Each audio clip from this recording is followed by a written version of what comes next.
La 17e conférence de la Fondation Veolia à la recyclerie porte sur le thème de la réparation, ou comment redonner de la valeur à notre consommation.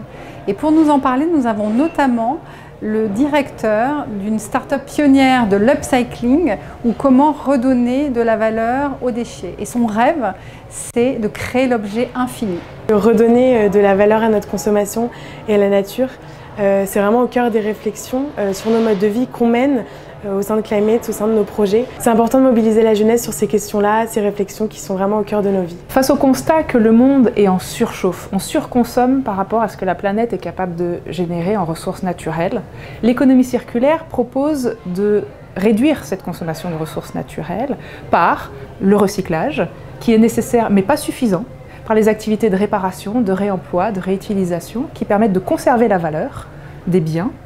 Et repenser notre manière de produire et de consommer passe par la coopération entre tous les acteurs. Alors Atelier Extramuros, c'est une entreprise pionnière de l'upcycling.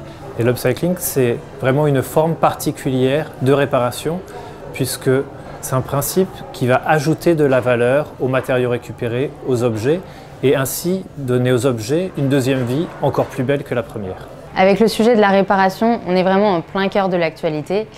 En effet, dans les prochains jours, on va débattre à l'Assemblée nationale et au Sénat de la loi relative à la lutte contre le gaspillage et à l'économie circulaire. Des avancées sont à noter dans le projet de loi avec des propositions comme la création d'un indice de réparabilité, la réforme du principe pollueur-payeur ou encore l'obligation d'informer sur la disponibilité ou non des pièces détachées. Néanmoins, pour aller plus loin et changer véritablement notre modèle économique, il faudrait par exemple revoir entièrement notre fiscalité pour qu'il coûte moins cher de réparer que d'acheter un produit neuf.